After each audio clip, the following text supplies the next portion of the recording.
I think we are live. Yay. Yay. Welcome to Intentioning This Live. That is the name of our new LinkedIn Live series that also streams on Facebook and Twitter. And then you'll be able to find us on YouTube and well, just every platform. And then we'll turn it into a podcast. So you can find this and you'll be able to watch it and listen to it again anytime. As you know, this is a series of conversations to help you reach your highest and best intentions. And so I'm super excited today to be able to have as my guest Denise Lee, who is totally a woman who has very high intentions and is intentioning all the time. And I can't wait for her to share her story and a few probably bumps in the road that have happened during the last couple of years with the pandemic, I'm guessing. I'm Gloria Feldt. I am co-founder and president of Take the Lead. We are a nonprofit organization with the mission to prepare, develop, inspire, and propel all women of all diversities and intersectionalities to take their fair and equal share of leadership positions across every sector. So I have the pleasure to be able to talk with women in various different sectors. And so with Denise, we're going to find out a little bit about what's happening in the fashion industry today and what brought her to be doing what she's doing with Alala. Denise is the founder and CEO of the women's athleisure or activewear company Alala. We'll talk about what that means. I love telling people exactly what it means, but I want you to do it. And by the way, I am in Alala from neck to ankle right now, just so you know. See there's my red stripe. There's my red stripe. I love this. I love this particular design, and the pants are like that too, with red pieces in them. So if it's red, I love it. So that's why I picked this to wear today. Anyway, we will talk about Denise's journey as an entrepreneur, a successful journey out of one of the most, and I want to talk about one of the most counterintuitive of the leadership intentioning tools, which is modulate confidence, which I believe every entrepreneur has to have that leadership tool or else they cannot be successful. So to tell you a little bit about Denise, I and what her values are, because I don't know if she'll tell you about all this, but I know that she is a woman who is really committed to women's advancement and women's success and leadership. Because I first met her when I was asked to participate in a campaign that she I guess co-sponsored with an organization that has been working to get the Equal Rights Amendment put into the United States Constitution. Hello, ladies. We don't have that yet. We've still got a couple of hoops we have to jump through. So we may talk about that later. But I had the opportunity to meet Denise then because she made some really great T-shirts and sweatshirts that I still wear to this day that say legalize equality, which hopefully we can all agree with. So Denise, I know that before you started Alala, that you had a successful career in the fashion industry with many of the brands that we know. And I'm curious about why did you leave that to start Alala? So would you just share your journey? Yes, I would love to. And Gloria, thank you for having me. I always loved fashion. I always loved this industry. My dad and my grandfather were in the clothing manufacturing business. So, I feel like I grew up around being in the factory and seeing that and that just being a part of my DNA. And so, I love kind of the ability of fashion to transform you, to make you feel a certain way, to help you present yourself a certain way. And I think that's very much why, I wanted to start a brand, and I could see the potential and power in starting a clothing brand, even though, some people might say, oh, it's just clothes. Yes, in a certain way, it's just clothes. But, in a bigger sense, yeah, I feel like there's so much power that comes with how we kind of put ourselves together and present ourselves to the world. So that's been a really, really fun journey, I feel like, over the last God knows how long. But yeah, it's been a really fun ride. And I feel like every step of the way, I've learned something to take me, to the place where I am right now. Well, let's talk about that every step of the way. What was your first job in the fashion industry, and how did you progress from there to starting Alala? Yeah, so I started after I graduated from Northwestern. I moved to New York and I worked at Armani Exchange, which happens as the office is like right here next to me, so it comes full circle. And I was in the marketing department as a marketing assistant. And the thing that I learned most about that job was really like it was a very small team, and somehow my bosses trusted me to do a lot of work. Like they trusted me to sit in meetings with publishers of magazines and, like the photographers. And it was just an incredible experience to learn for somebody who really had no experience at all. And kind of learn like the marketing strategies and foundations that help me still today. And then, because I always wanted to be on an entrepreneurial path, I knew that was something I wanted to do.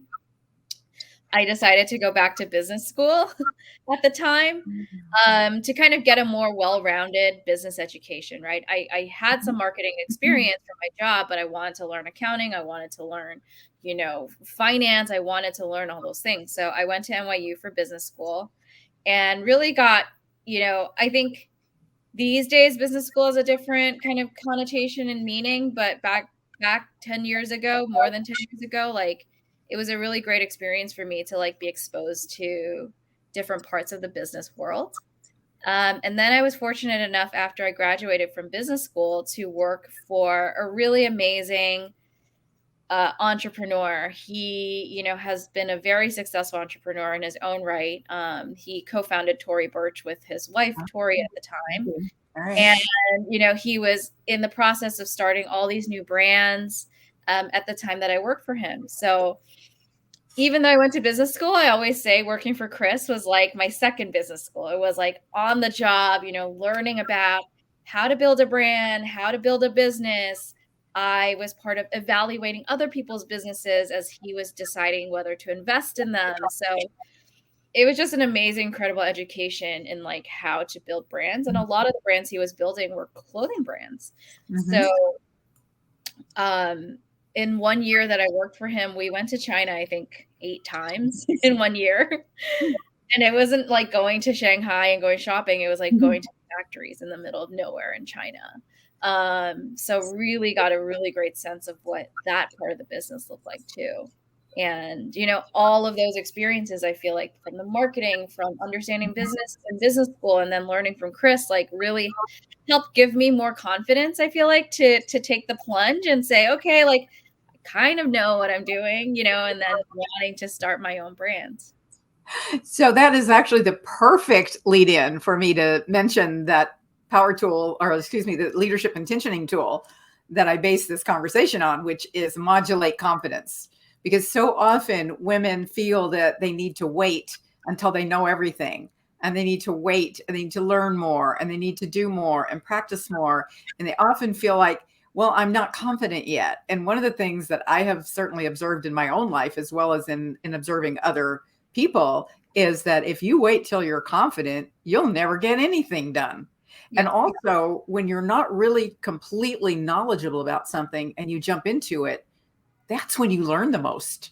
It's really the best learning opportunity that you have. So when you decided to jump into your own business, then what were some things you had to learn really quickly? What were like what kept you up at night and it made you feel like you were drinking from the fire hose?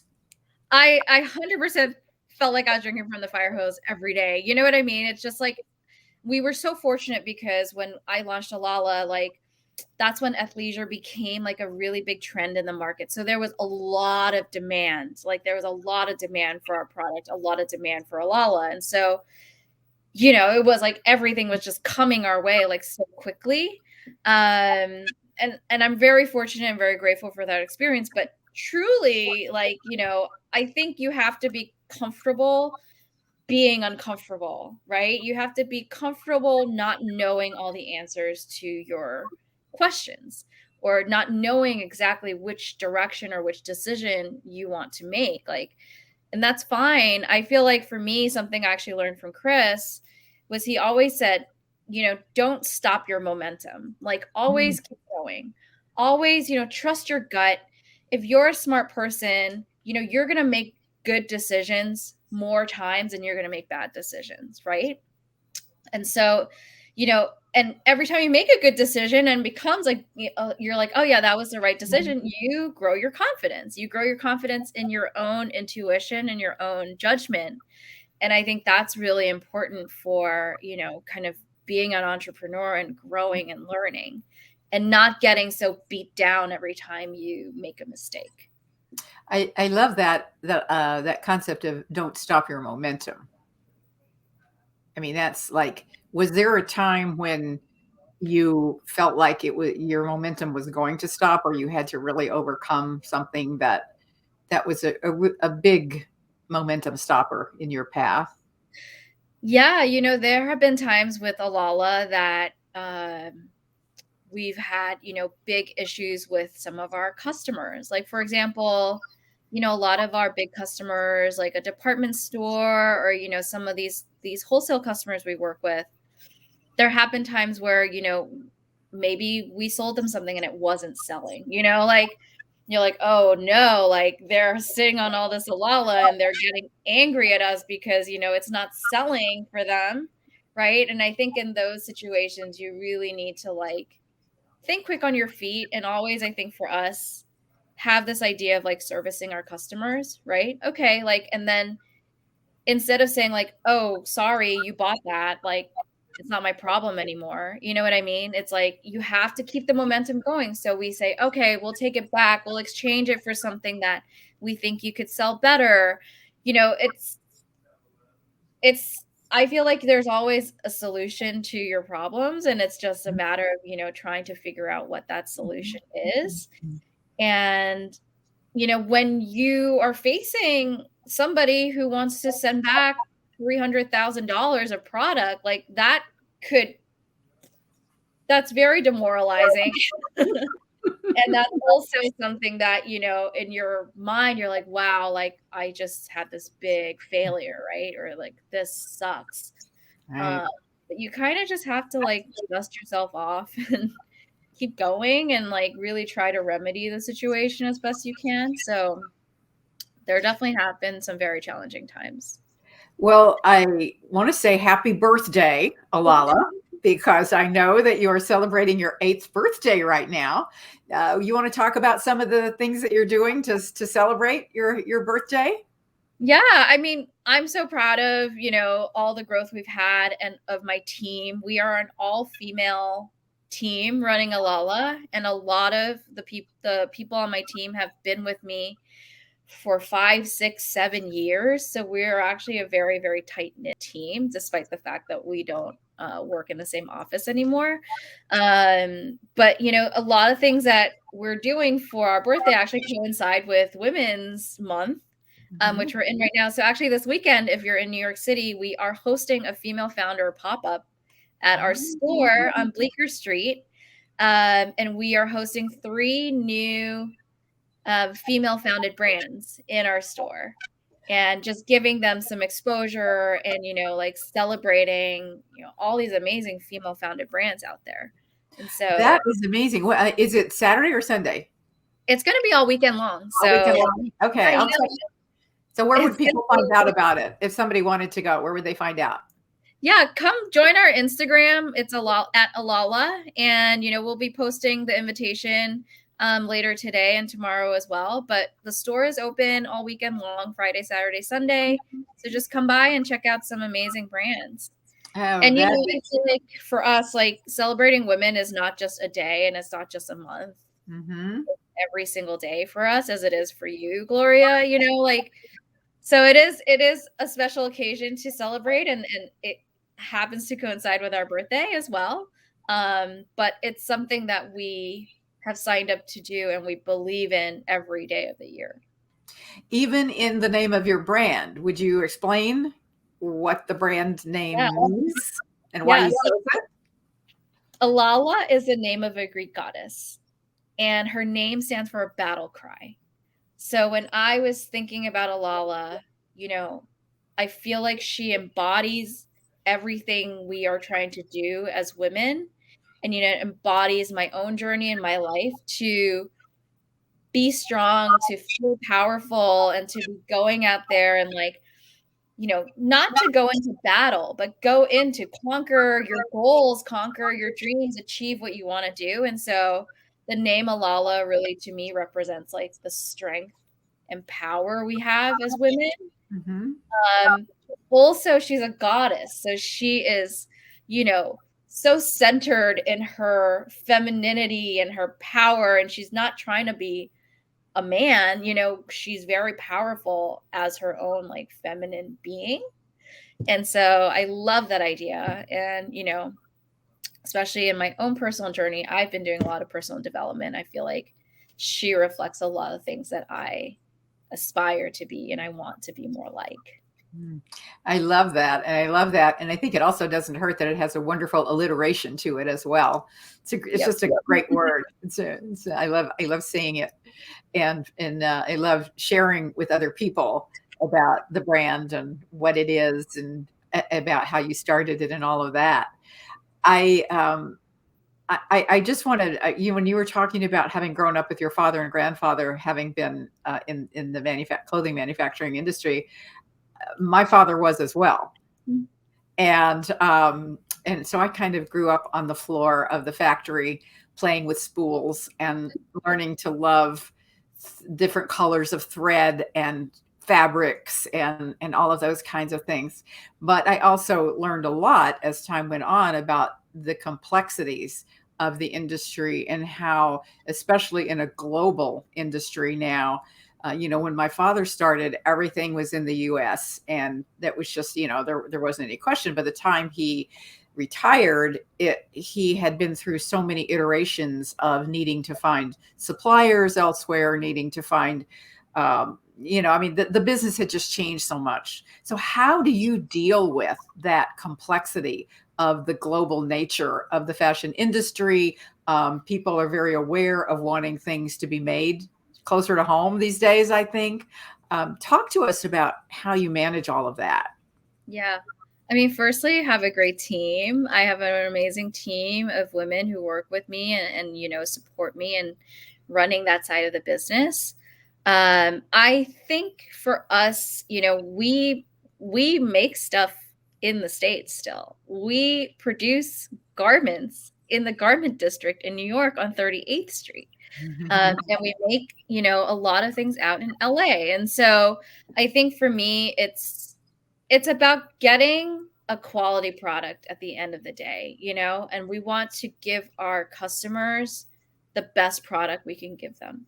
And if we can do it here close to home, both our factories that we work with in the States are owned by women and run by women. So it's like pretty amazing that we can still support that, thanks to our customers. So we do try and make a lot of product here as much as we can. But sometimes honestly, like in Asia, they have more advanced equipment and they have more advanced, like techniques that they can do. And so, we try to spread out our production across like both domestic and our international business.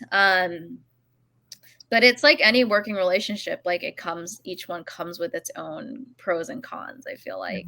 And so we just work to have a really good balance between all the factories we work with so that we can have, we're not putting all our eggs in one basket.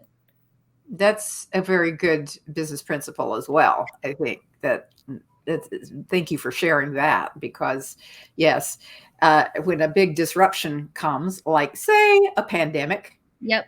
or an economic downturn, which often follows a pandemic, a lot of things have to be pivoted and changed and dealt with differently. Now, was the pandemic helpful or not helpful to you? I think at the end of the day, it was helpful for me. And as a business, it was very helpful. I'm sure, a lot of people bought activewear and athleisure in the last 2 years just because everybody's working from home. So sales were thankfully very strong over the last couple of years, which we were very grateful for. On the back end, like definitely there have been so many challenges. I'm sure you've read about all the supply chain issues and, there's a lot of things going on the back end that we also dealt with over the last couple of years. As you were talking about the factories, we had one of our factories be closed for almost 9 months. Oh. They couldn't make any of our stuff for 9 months. We had shipped all this fabric down there and we had to ship it back, and so there's a lot of like additional costs and challenges with that. But, again, like I have an amazing team and we kind of stuck together and like didn't throw our hands up in the air and be like, I give up, like everybody just really tried to do their best to get what we needed to get done. So what did you learn from that? Were there like things that you learned from that situation that are going to stand you in good stead now, or just things that you learned about how to deal with any kind of big disruption in your life? And it goes back to the confidence thing, really, is that I learned to trust my gut and to really trust my intuition and listen to my own mind instead of like listening to everybody else panicking. And the reason I say this is because even before the pandemic started, the year before 2019, I started like asking myself these questions. Why do we have such a big office? Like, why are we paying all this rent? Like, why do we do things this way? Just because everybody else does it this way. I'm like, why do we need to do it this way? And a lot of those things broke down during the pandemic, right? I had an opportunity to get out of my office lease. And look at us now, like we are thriving as a remote company. And so, I was like, wow, like all those things I thought I wanted to do, but I felt like I couldn't do because nobody does it this way. You know what I mean? In the pandemic, I was able to get rid of the office, like get rid of, things that I didn't feel were working anymore for us. Like really, because everything was in chaos, really break things down the way I wanted to do things. And it's turned out better for us in the end. And so I feel like, in that way, the pandemic helped me do a couple things and do things to improve my business that I might not have done if it didn't happen, or I might have not have done so quickly if it didn't happen. So yeah. And now I realize I'm like, I should have done that even sooner. You know what I mean? And so it gave me the confidence to be like, okay, like I can do, this is my business. I'll do it my way. Ooh, I love that. Right? Like, I feel like sometimes as women, you're just like, oh my God, like this person's telling me to do it this way. Like I have to do it perfectly. Like, oh, like maybe I don't know enough and they know better than me, but I don't think any of that's true. So in that vein, you've mentioned several times that you have a very close-knit team.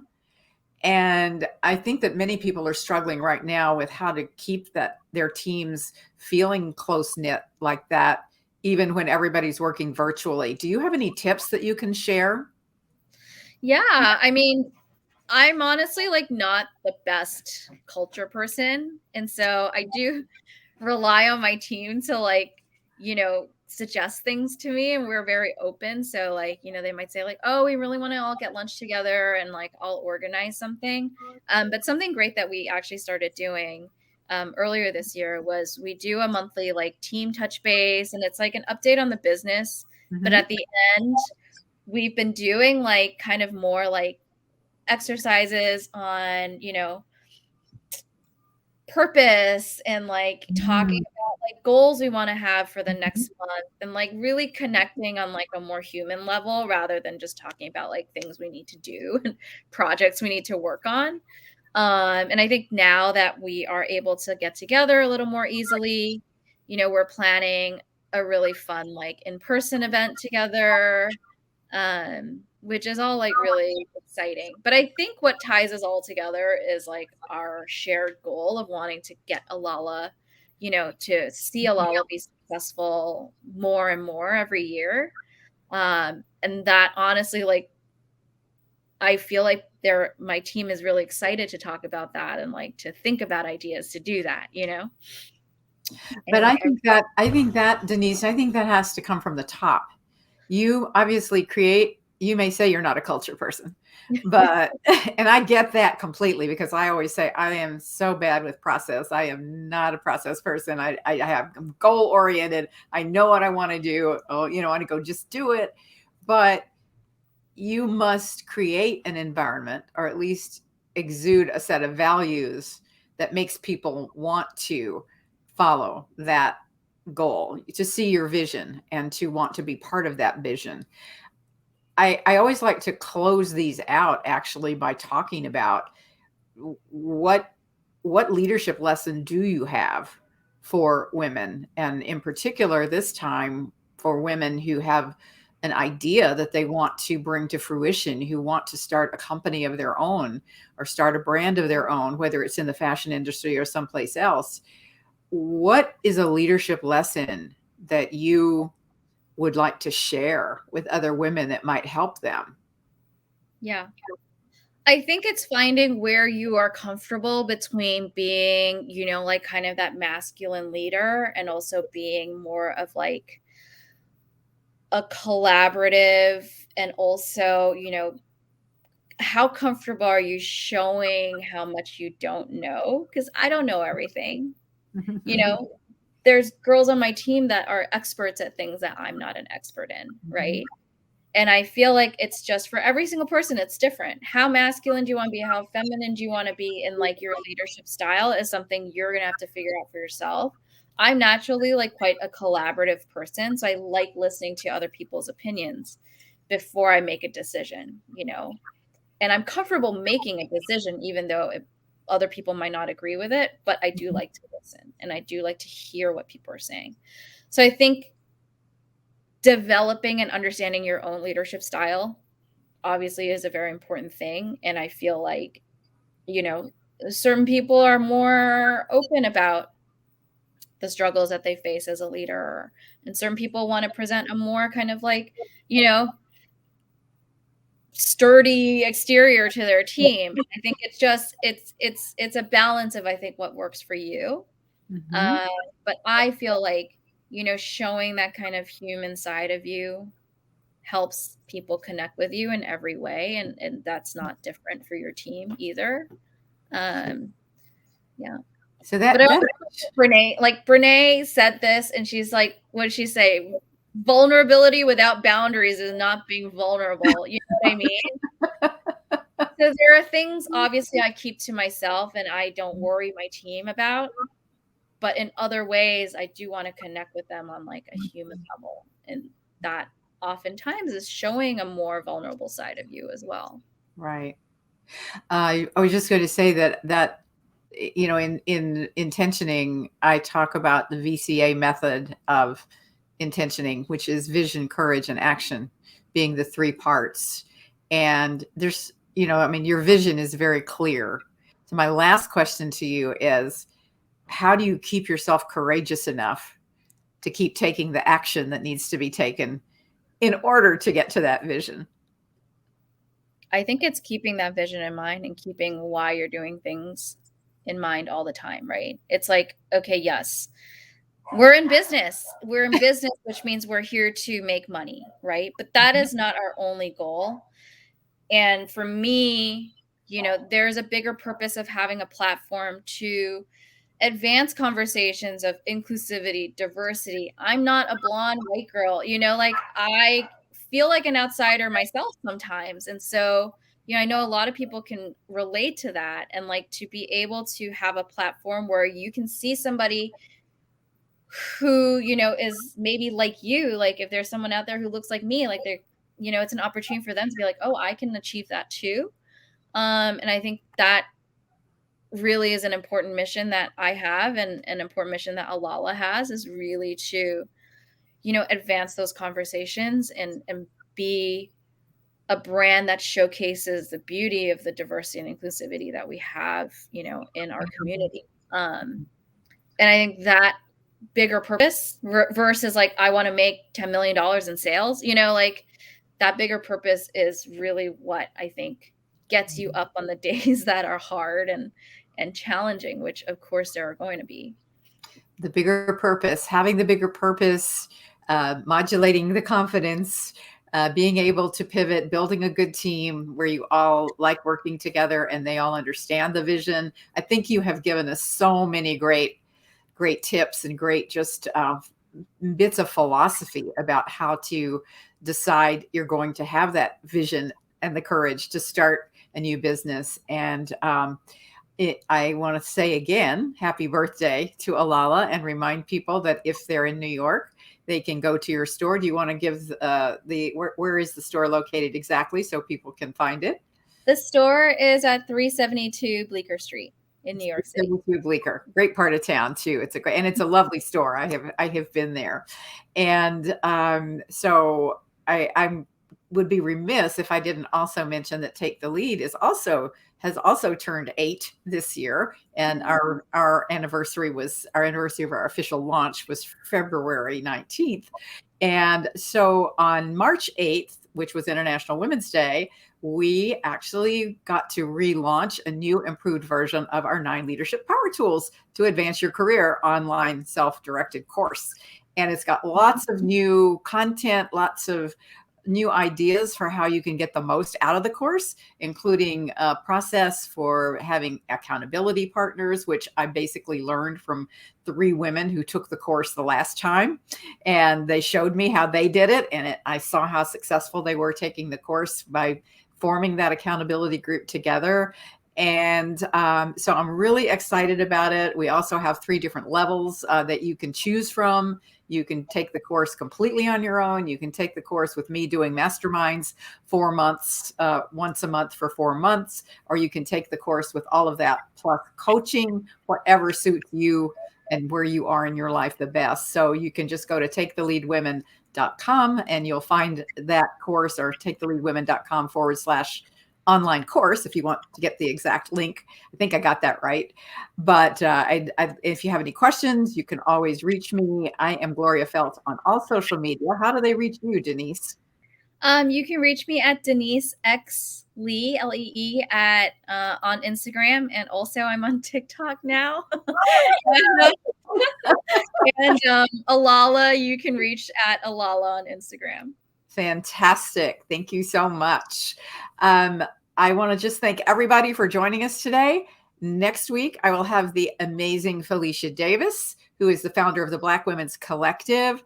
And she is a former corporate human resources vice president, executive as well. So she has some really interesting points of view about a lot of things. And she is an expert on racial healing. So we're going to talk about that and many other things next week on our Intentioning This LinkedIn Live. I hope you will all join me then. Denise Lee, founder and CEO of Alala, thank you so much for being with us today. And I'll be at your birthday party this weekend. Yay, Gloria. I can't wait to see you. Thank you. Bye. Bye-bye.